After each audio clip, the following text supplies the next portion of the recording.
is, since ang pinag-uusapan niyo po ay mga references and resources, ano po ba yung mas may authority? Yung Bible po ba? Yung tradisyon? Yung kultura? Yung experience?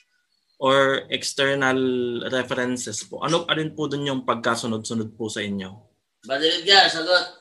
Yan, so pag tinanong mo sa akin yung sino ang may authority, ang Bible ay hindi naman authority.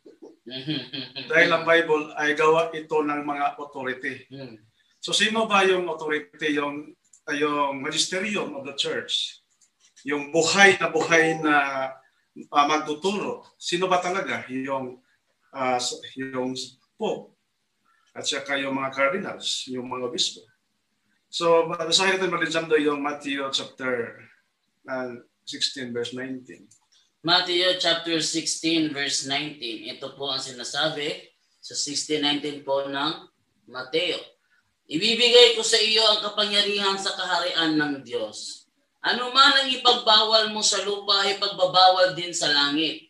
At ano man ang ipahintulot mo sa lupa ay ipapahintulot din naman sa langit. So yun ang authority na binigay sa ating Panginoon kay St. Peter na unang Pope.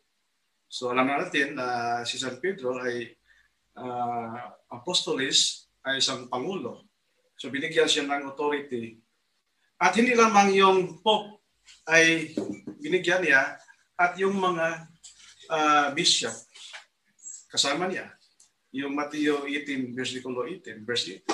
Sinasabi ko sa inyo ang totoo. Ano man ang ipagbawal ninyo sa lupa ay ipagbabawal din sa langit. At ano man ang ipahintulot ninyo sa lupa ay ipapahintulot din sa langit. So yun brother, yun ang authority ng magisterium of the church.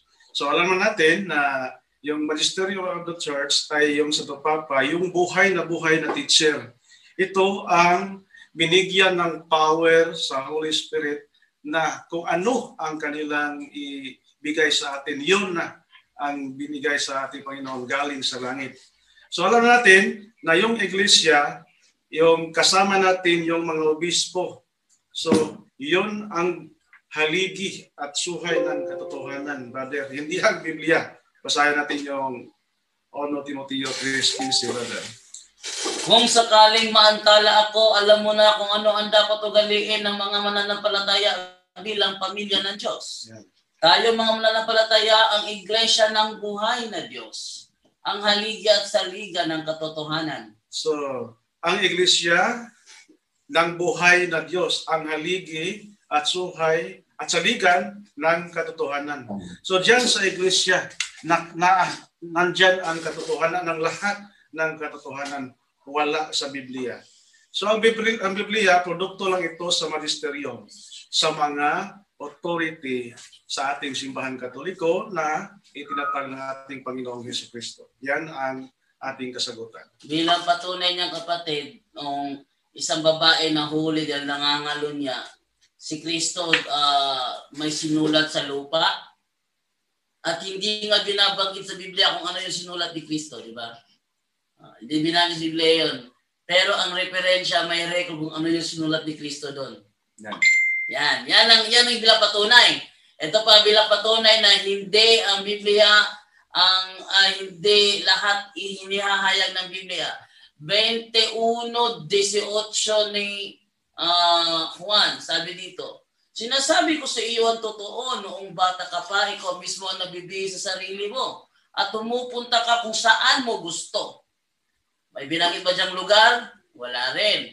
Pero pagtanda mo, iuunat mo ang mga kamay mo at iba na ang magbibigay sa iyo. At dadalhin ka sa lugar na hindi mo gusto. Sinabi ito ni Jesus para ipahiwati kung anong klaseng kamatayan ang naranasin ni Pedro upang maparangalan ng Panginoon. Pagkatapos, sinabi ni Jesus kay Pedro, sumunod ka sa akin. Ngayon, may information ba ang Bible kung anong klaseng kamatayan ang dinanas ni Pedro upang maparangalan ng Panginoon?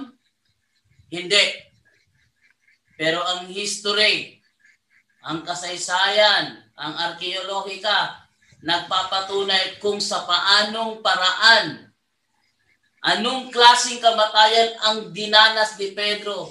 Maparangalan lamang ang Panginoon. Yan ay wala sa Biblia, ngunit nasa referensya. Kaya yung tumututol sa referensya, yon ay dahil ayaw nilang mabuking na yung kanilang iglesia tayo lang ng tao. Yun. Pwede kong dagdagan, Bro Jando? Yung dagdagan mo. Okay. Unang-una, bro, no, meron tayong tinatawag sa simbahan nung sabi ng ating kapanalig na si Brother Laugan, no? Edgar Laugan, magisterium, Bible and tradition, no? Yung mga sacred tradition at saka Holy Bible at saka yung magisterium, no? Meron tayong yon. Yun yung ating sinusunod. Pero sabi nga, ang church is the pillar and grounded of truth, no? Yung church. Kaya bakit church? Kung babasahin natin yung Mateo 18:17, pakibasa, Brother Jando, kung saan tayo pinapupunta. Okay, kapag merong 18:17. 18:17. Ito po ang ating mababasa. Yan, teka ha, yan. Kung ayaw niyang makinig sa kanila, ipaalam ito sa iglesia. At kung pati sa iglesia ay ayaw niyang makinig, ituring niyo siya bilang isang taong hindi kumikilala sa Diyos o isang maniningil ng buwis. Nakita mo, saan tayo pinapupunta? Doon sa magisterium. Kasi ang church mismo, ang mayroon talagang authority kung ano ang kanilang pagpapasya. Because the Bible is the product of the church. Without the church, there is no Bible, no? Yes. Kaya meron tayong church, Holy Scripture, at saka yung church o yung magisterium, Holy Scripture, at saka sacred tradition na tinatawag. Yan ang pinangahawakan ng ating simbahan, no? Kaya kung sasabihin mo na Bible alone o Bible lang yung yung ating susundin, walang ganun kang mababasa sa Bible na sinasabing sa Bible lang, no? Pumunta ka sa iglesia. Hindi sinabi doon na binasa natin na magbasa ka ng Biblia. Walang sinabi. Ang sinabi, go to the church. Kung ayaw makinig doon sa church, ituring mo na sila kasi ang may authority na magpaliwanag ng mga aral, ng mga katuruan ng ating simbahan ay yung sinasabi ni Brother Edgar at saka ni Brother Jando na magisterium. Yung salitang magisterium, Latin yan, galing niya sa maestro, maestra, tagapagturo, teacher. Yun ang ibig sabihin ng magisterium. Salamat. Basahin ko lang ha. Ito sinasabi sa New Book The New Book of Knowledge, Encyclopedia. Anong page to, Brother Edgar? Sa ano yan? Sabi dito, beliefs and practices of the Roman Catholic Church. The Roman Catholic faith is based on sacred scripture, tradition, and the teaching authority or magisterium of the church. Ayan. So, the church, under the guidance of the Holy Spirit. Under the guidance of the Holy Spirit. Ayan. Draws from the scripture and tradition the truths God has revealed and the laws, such as the Ten Commandments, that He wants people to follow. Ayan. So, yan, papatunayan po na yung... Parang saingan ba dyan do? Yung, yung mayroong tatlong, Paa. Oh. Yung saingan. Pag hindi ito makatindig, pag mawala ang isa. Oh. So, yung ito... Tripod. Parang tripod. Ito sa itong simbahan na 3 pillars of faith. So, magisterium, Bible, and tradition. So, tama yung sinabi ni Brother. Lahat yan, pantay-pantay. Basta based on reality, kapatid. Basta based on reality. Pag isa lang Bible mo, isa lang pa yung saingan mo, ay hindi kayo makakain. At ang palatandaan, Brother Melchor, na ang iglesia ay walang otoridad kay Kristo, yung nakabatay lamang sa Biblia. Correct. Kasi ang tunay na iglesia, may otoridad yon na magpahintulot at magbawal, di ba? O anong talata yung ba, Edgar? Yung Pauline... Bro Edgar, Bro Jando, pati aso nakikinig sa'yo. Pakinatan na, tingnan mo sa monitor. Pati aso nakikinig sa magisterium mo. Maganda talaga yung aso yan. Pati yung aso nakikinig sa atin. May binyag na ba yan, Brother John? Ayun, nasa monitor natin, pati aso nakikinig sa atin. Yung anong talaga ba yung Paulines, Yung tungkol sa mixed marriage, yung hindi mananampalataya, ano yan? Sa 1 Corinto 7, 39, Unang Corinto 7:12 siguro yun. Ayun, sabi sa 10 to 16. Ito ang patunay na ang tunay na iglesia may otoridad talaga. Hindi lang siya nakabatay lamang sa Biblia. Gaya na sinabi dito ni Apostol Pablo, sabi ni Apostol Pablo, sa iba naman ito ang masasabi ko. Ito'y opinion ko lang. Walang sinabi ang Panginoon tungkol dito. Ibig sabihin, nagtuturo si San Pablo ng kanyang opinion kahit hindi sinasabi ng Panginoon ang tungkol dito. At ito ang kanyang sinabi sa 17. Ang bawat isa sa inyo ay dapat mamuhay ayon sa kalagayan na ibinigay ng Panginoon sa kanya. Dapat manatili siya sa kanyang kalagayan nang tinawag siya ng Diyos. Ito ang iniuutos ko sa lahat ng iglesia. Si San Pablo dyan nag-uutos ng batay sa kanyang opinion at hindi binabanggit ng Panginoon. Pero bakit may lakas siya ng loob na iutos yan? Dahil siya'y otoridad sa iglesia. Kaya yung mga nakabatay lamang sa Biblia na ginagawang otoridad ang Biblia, ibig sabihin walang otoridad yan at hindi yan ang tunay na iglesia ng Diyos. Yan. Okay? Brother Jando, may ano pa siya. May kapatid, follow up. Sige, na may sa follow up. comment section. Sa comment section. May ano siya sa comment section? Ayan. Kung hindi authority. Kung hindi authoritative ang Bible, ano po ang mas mataas? Ano po ang mas mataas? Ito. Iglesia nga. Iglesia nga mas mataas sa Bible. Walang po. Brother Mitchell. Sinabi na ni Bro Laugan, ni Bro Edgar Laugan, mayroong tatlong filiar. Yung tatlong filiar na yon, equal sila lahat, no? Yung tatlong filiar namin, yung church o yung magisterium, yung Bible at saka yung tradition. Ito tuloy natin pagbabasa, nababanggit din po na ang scriptures ay hininga ito ng Panginoon. Ikalawang Timoteo 3:16.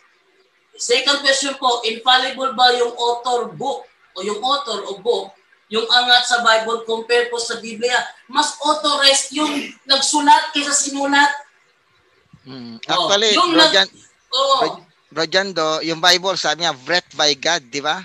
Breathed by God yung Bible. Yun ang ikakatwiran nila. Meron ba talatang ganun, bro? Na ang Bible ay breathed by God?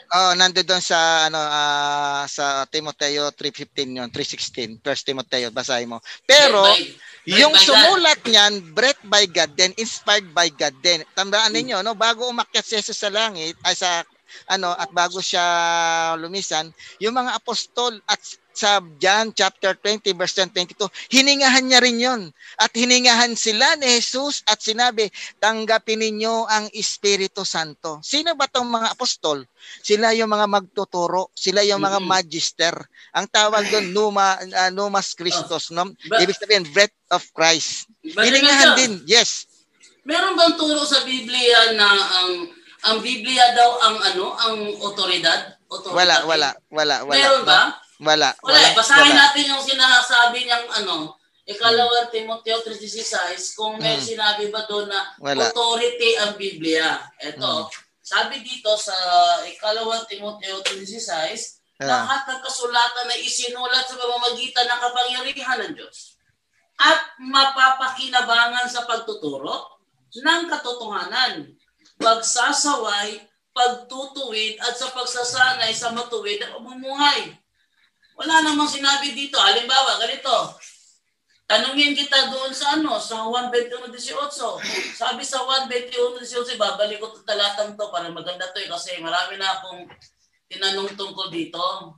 Sabi dito sa 19, ipinahiwatig ni Kristo kung anong klaseng kamatayan ang daranasin ni Pedro upang maparangalan ng Panginoon. Sa paanong paraan yan? Sabi niya, iuunat mo ang mga kamay mo at iba na ang magbibihis sa iyo. at dadalhin ka sa lugar na hindi mo gusto. Kung itatanong natin, kung itatanong ko sakali na ano ang katuparan niyan? Paano namatay si Pedro na iniunat niya ang kanyang kamay?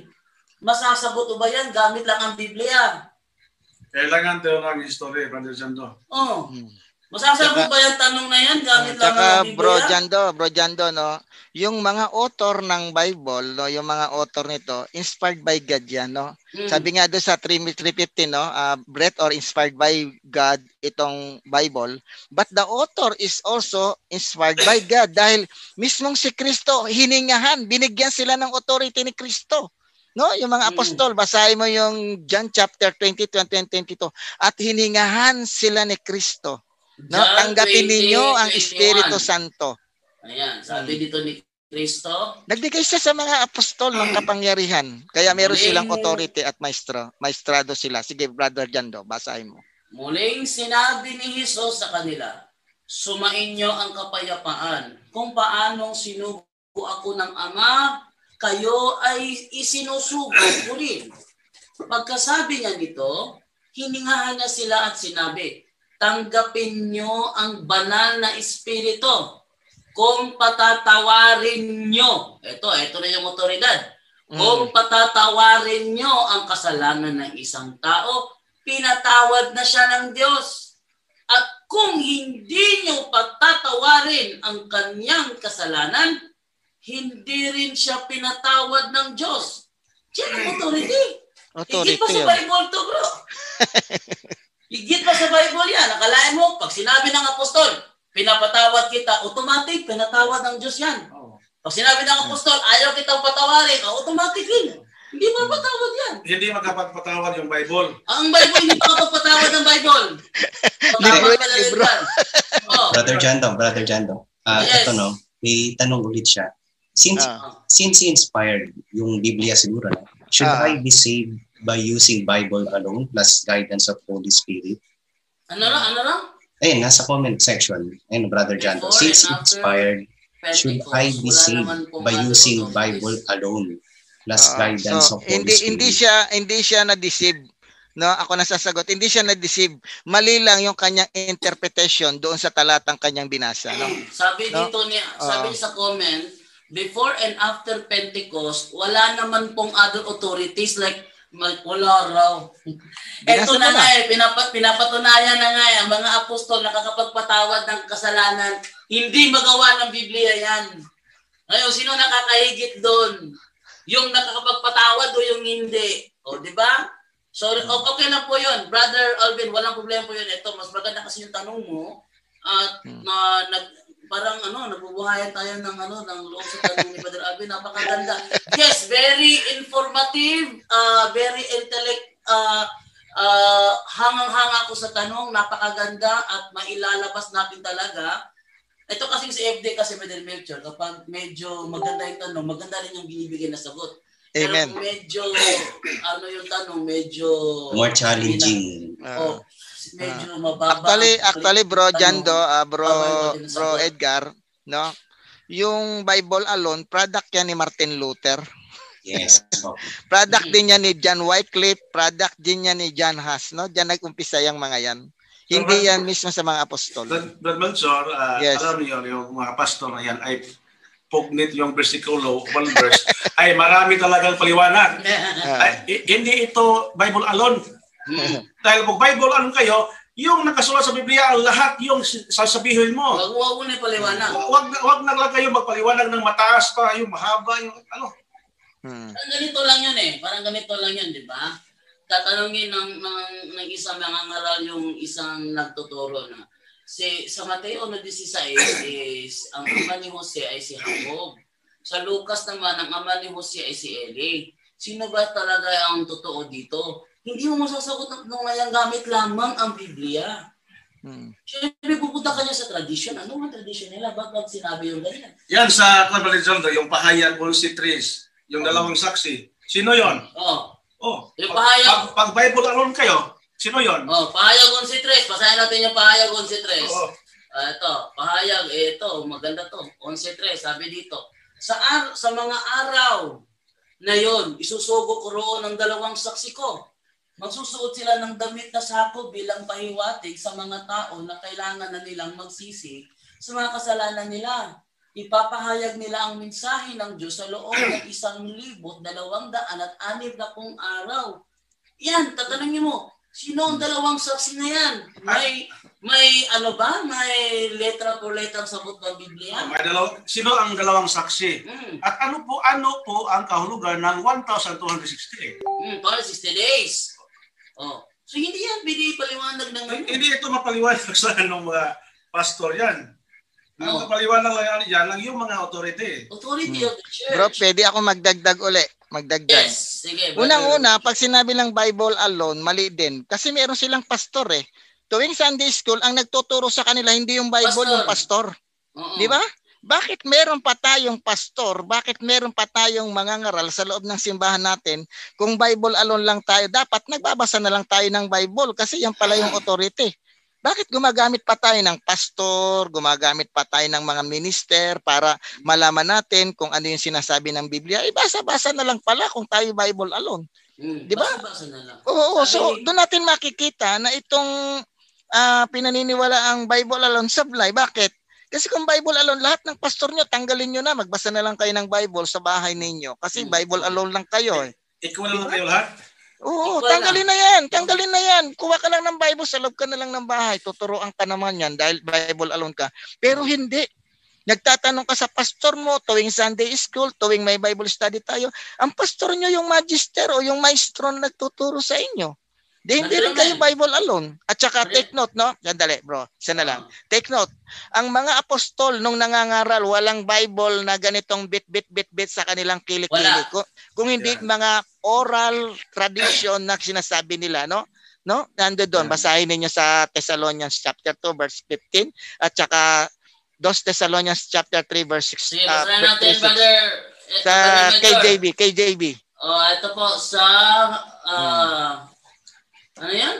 2 Thessalonians 3. 2 Thessalonians 3:6 na para mas maganda. 3:6. Sabi dito, ayan, basahin natin 3:6 ng Thessalonians ha. Sabi dito, now we command you, brethren, in the name of our Lord Jesus Christ, that you withdraw yourselves from every brother that walketh disorderly and not after that tradition which he received of us. See?